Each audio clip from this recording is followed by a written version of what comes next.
வணக்கம். புதுவை காங்கிரஸ் கமிட்டி சார்பில் மத்திய இணையமைச்சர் நாராயணசாமியின் பிறந்தநாள் விழா ஏழைகளுக்கு பல்வேறு நலத்திட்ட உதவிகள் வழங்கி உற்சாகமாக கொண்டாடப்பட்டது. மத்திய இணையமைச்சர் நாராயணசாமியின் பிறந்தநாள் விழா புதுவை காங்கிரஸ் கமிட்டி சார்பில் கம்பன் கலையரங்கில் மாநில தலைவர் ஏ வி சுப்பிரமணியன் தலைமையில் எதிர்க்கட்சித் தலைவர் வைத்திலிங்கம் முன்னிலையில் உற்சாகமாக கொண்டாடப்பட்டது.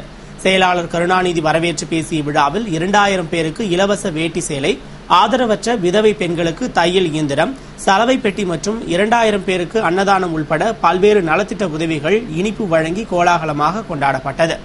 விழாவில் சட்டமன்ற உறுப்பினர்கள் வல்சராஜ், நமச்சிவாயம், முன்னாள் அமைச்சர்கள் கந்தசாமி, ஏழுமலை, முன்னாள் சட்டமன்ற உறுப்பினர்கள் பாலாஜி, ஜெயமூர்த்தி, விநாயகமூர்த்தி, காங்கிரஸ் நிர்வாகிகள், வட்டார காங்கிரஸ் தலைவர்கள், தொண்டர்கள் என ஏராளமானோர் கலந்து கொண்டனர். விழாவிற்கான ஏற்பாடுகளை இந்திராநகர் தொகுதி காங்கிரஸ் பொறுப்பாளர் ஏ.கே.டி. ஆறுமுகம், தொழிலதிபர் சிவக்கொழுந்து ஆகியோர் தலைமையிலான 20 பேர் கொண்ட குழுவினர் செய்திருந்தனர். நிறைவில் மாநில செயலாளர் தனுசு நன்றி கூறினார். புதுவை உழவர்கரை நகராட்சிக்குட்பட்ட மேட்டுப்பாளையத்தில் உள்ள கம்பெனிகளின் உரிமையாளர்கள் சங்கத்தின் கலந்துரையாடல் கூட்டம் அமைச்சர் பன்னீர்செல்வம் தலைமையில் நடைபெற்றது. புதுவை உழவர்கரை நகராட்சிக்குட்பட்ட மேட்டுப்பாளையம் தொழிற்பேட்டையில் உள்ள கம்பெனிகளின் உரிமையாளர்கள் சங்கத்தின் கலந்துரையாடல் கூட்டம் அமைச்சர் பன்னீர்செல்வம் தலைமையில் உழவர்கரை நகராட்சி அலுவலகத்தில் நடைபெற்றது. கூட்டத்தில் சொத்து வரி, கம்பெனிக்கு உரிமம் பெறுதல், உரிமத்தை புதுப்பித்தல் போன்றவை குறித்து கலந்துரையாடல் நடைபெற்றது. கூட்டத்தில் உழவர்கரை நகராட்சி ஆணையர் முனுசாமி, அமைச்சரின் தனிச் செயலர் அசோகன், வருவாய் அதிகாரி சோமசுந்தரம் மற்றும் பொறியாளர்கள், அலுவலர்கள், கம்பெனி உரிமையாளர்கள் என ஏராளமானோர் கலந்து கொண்டனர். மின்கட்டண உயர்வை கண்டித்து ஆர்ப்பாட்டத்தில் ஈடுபட்ட புதிய ஜனநாயக தொழிலாளர் முன்னணியினருக்கும் போலீசாருக்கும் இடையே வாக்குவாதம் ஏற்பட்டதால் புதுவையில் பெரும் பரபரப்பு ஏற்பட்டது. புதுவை புதிய ஜனநாயக தொழிலாளர் முன்னணியினர் தொடர்ந்து 3 முறை உயர்த்தப்பட்ட மின்கட்டண உயர்விற்கு கண்டனம் தெரிவித்தும், மின்கட்டண உயர்வை வாபஸ் பெறக் கோரியும், தினமும் ஒரு பகுதியில் மின்வெட்டு ஏற்படுவதை தடுத்து தடையில்லா மின்சாரம் வழங்க வலியுறுத்தியும் உப்பளம் தலைமை மின்துறை அலுவலகத்தை முற்றுகையிட்டு போராட்டம் நடத்த முயன்றனர். அவர்களை போலீசார் தடுத்து நிறுத்தியும் அவர்கள் அலுவலக வாயிலின் கேட் மீது ஏறி உள்ளே புக முயன்றதால் போலீசாருக்கும் போராட்டக்காரர்களுக்கும் இடையே வாக்குவாதம் ஏற்பட்டது. இத்தகவலை அறிந்த காவல் நிலைய ஆய்வாளர்கள் விரைந்து வந்து போராட்டக்காரர்களுடன் பேச்சுவார்த்தை நடத்தி போராட்டத்தை கைவிடும்படி வலியுறுத்தியும் அவர்களில் சிலர் போலீசாரை தாக்க முயன்றதால் போலீசார் சுமார் அரை மணி நேரம் போராடி பின் தடியடி நடத்தினர். இதனால் அங்கு பெரும் பதற்றம் நிலவியது. எனவே தடையை மீறி ஆர்ப்பாட்டம் செய்த புதிய ஜனநாயக தொழிலாளர் முன்னணியினரை போலீசார் கைது செய்தனர். மத்திய இணையமைச்சர் நாராயணசாமியின் 66வது பிறந்த நாளை முன்னிட்டு காங்கிரஸ் சார்பில் புதுவை கோவில்களில் சிறப்பு வழிபாடு மற்றும் ரத்த தான முகாம் நடைபெற்றது. புதுவை முழுவதும் மத்திய இணையமைச்சர் நாராயணசாமியின் 66வது பிறந்தநாள் விழா சிறப்பாக கொண்டாடப்பட்டு வருகிறது. அதன்படி புதுவை காங்கிரஸ் சார்பில் மணக்குள விநாயகர் கோவிலில் சிறப்பு அபிஷேகம், ஆராதனையுடன் சிறப்பு வழிபாடுகள் நடைபெற்றது. தொடர்ந்து விழாவில் பங்கேற்ற அனைவருக்கும் பிரசாதம் வழங்கப்பட்டது. விழாவில் மாநில காங்கிரஸ் தலைவர் ஏ வி சுப்பிரமணியன், எதிர்க்கட்சித் தலைவர் வைத்திலிங்கம், முன்னாள் சட்டமன்ற உறுப்பினர் ஏழுமலை, இந்திராநகர் தொகுதி காங்கிரஸ் பொறுப்பாளர் ஏ.கே.டி. ஆறுமுகம், தொழிலதிபர் சிவக்கொழுந்து, இளைஞர் காங்கிரஸ் தலைவர் இளையராஜா, துணைத் தலைவர் சரவணன் மற்றும் நிர்வாகிகள் கலந்து கொண்டனர். இதனைத் தொடர்ந்து தூய இதய ஆண்டவர் பசிலிக்காவில் மத்திய இணையமைச்சரின் பிறந்த நாளை முன்னிட்டு சிறப்பு பிரார்த்தனை நடைபெற்றது. விழாவில் பங்கேற்ற அனைவருக்கும் இனிப்புகள் வழங்கப்பட்டன. இதனையடுத்து முல்லா வீதியில் உள்ள தர்காவில் சிறப்பு வழிபாடு நடத்தப்பட்டு அனைவருக்கும் இனிப்புகள் வழங்கப்பட்டது. சர்வமத பிரார்த்தனைக்கு பிறகு இளைஞர் காங்கிரஸ் சார்பில் அரசு பொது மருத்துவமனையில் ரத்த தான முகாம் நடைபெற்றது. காங்கிரஸ் நிர்வாகிகள் மற்றும் இளைஞர் காங்கிரஸ் நிர்வாகிகள் திரளாக கலந்து கொண்ட முகாமில் ஏராளமானோர் ரத்த தானம் வழங்கினர். அதுபோன்று வில்லியனூர் தொகுதி காங்கிரஸ் கட்சி சார்பில் மத்திய இணையமைச்சர் நாராயணசாமியின் பிறந்தநாள் விழா கொண்டாடப்பட்டது. இதனை முன்னிட்டு வில்லியனூர் ராஜீவ்காந்தி சிலை அருகே நடைபெற்ற நிகழ்ச்சிக்கு சட்டமன்ற உறுப்பினர் நமச்சிவாயம் தலைமை தாங்கி ஏழை மக்களுக்கு அன்னதானம் மற்றும் நலத்திட்ட உதவிகளை வழங்கினார். இந்நிகழ்ச்சியில் காங்கிரஸ் தொகுதி நிர்வாகிகள், ஊர் முக்கிய பிரமுகர்கள் மற்றும் பொதுமக்கள் பலர் கலந்து கொண்டனர். கோரிக்கைகளை வலியுறுத்தி லாரி உரிமையாளர்கள் மற்றும் முகவர்கள் வேலை நிறுத்த போராட்டத்தில் ஈடுபட்டதால் சரக்கு போக்குவரத்து பாதிக்கப்பட்டது.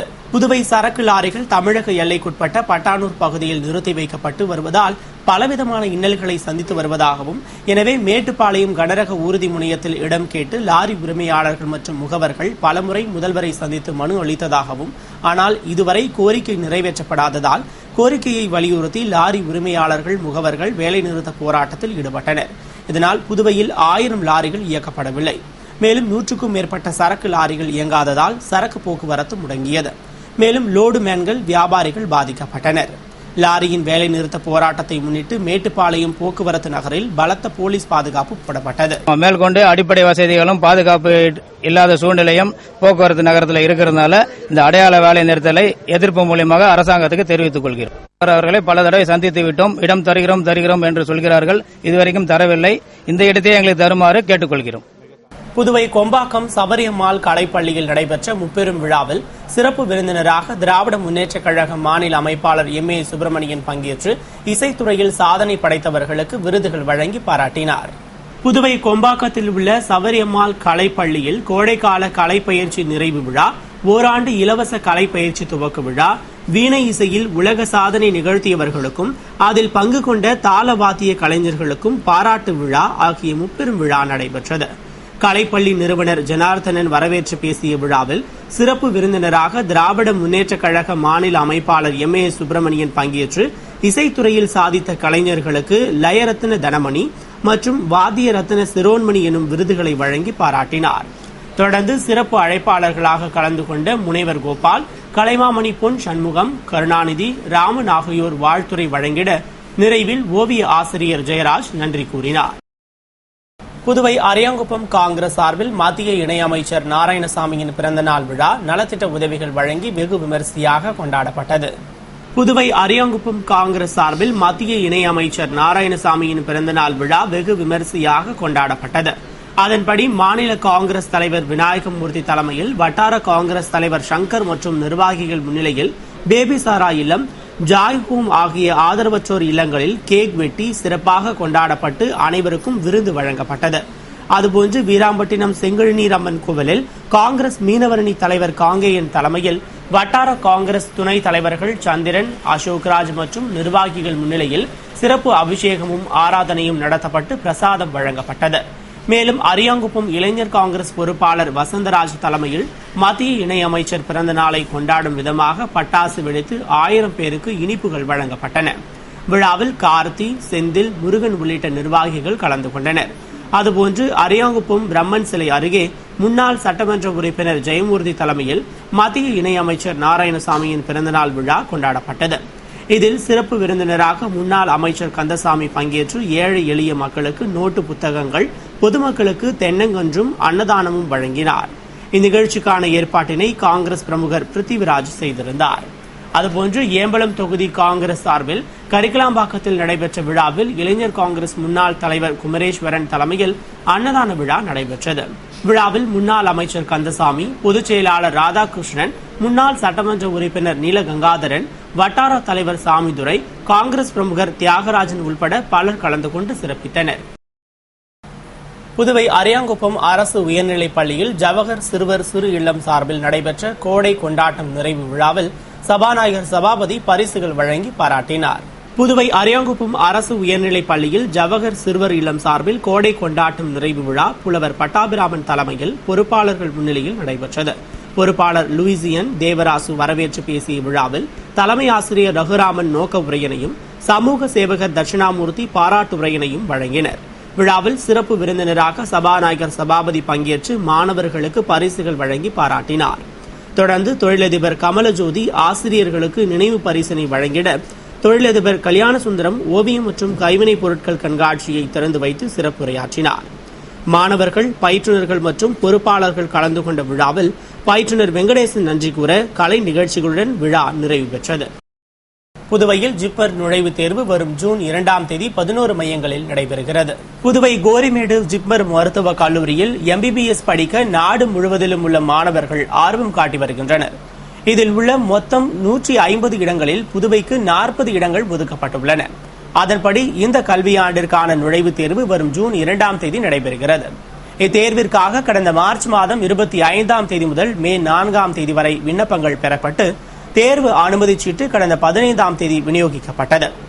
இத்தேர்வினை நாடு முழுவதிலும் இருந்து 69,000 மாணவர்கள் எழுதுகின்றனர். தேர்வு டெல்லி, கொல்கத்தா, விஜயவாடா, திருவனந்தபுரம், ஜெய்ப்பூர், சண்டிகர், போபால், சென்னை, கோவை, திருச்சி ஆகிய இடங்களிலும் புதுவையில் 11 மையங்களிலும் நடைபெறுகிறது. இதில் புதுவையில் மட்டும் 8,240 பேர் தேர்வு எழுதுகின்றனர். காலை 10 மணி முதல் மதியம் 12:30 மணி வரை நடைபெறும் தேர்வில் ஆள் மாறாட்டத்தை தடுக்க காலை 9 மணி முதல் பயோமெட்ரிக் பதிவு செய்யப்பட்டும், மேலும் தேர்வுகளை கண்காணிக்க ஜிப்மர் தேர்வு கண்காணிப்பாளர்கள் தலைமையில் பறக்கும் படையும் அமைக்கப்பட்டுள்ளது. தேர்வு இயக்குநர் ரவிக்குமார், கல்லூரி தலைவர் ரெட்டி, கண்காணிப்பாளர் தாஸ், தேர்வு கட்டுப்பாட்டு அதிகாரி மகேஷ் ஆகியோர் மேற்பார்வையில் நடைபெறுகிறது. 15 அம்ச கோரிக்கைகளை வலியுறுத்தி புதுவை கட்டடக்கலை தொழிலாளர்கள் பேரணியாக புறப்பட்டு சென்று தலைமைச் செயலகம் முன்பு ஆர்ப்பாட்டத்தில் ஈடுபட்டனர். புதுவை கட்டடக்கலை தொழிலாளர்கள் சங்கம் சார்பில் பல மாதங்களாக கூட்டப்படாத கட்டட தொழிலாளர் நலவாரிய கூட்டத்தை கூட்டி நலவாரியம் சுயேட்சையாக செயல்படும் வண்ணம் முழு அதிகாரம் அளித்திட வேண்டும், நலத்திட்ட உதவிகளை காலதாமதம் செய்யாமல் உடனுக்குடன் அளித்திட வேண்டும், இளம் கட்டிட தொழிலாளர்களுக்கு புதிய சூழ்நிலைக்கேற்ப பயிற்சிகள் அளிக்க வேண்டும் உள்ளிட்ட 15 அம்ச கோரிக்கைகளை வலியுறுத்தி பேரணி மற்றும் ஆர்ப்பாட்டம் நடைபெற்றது.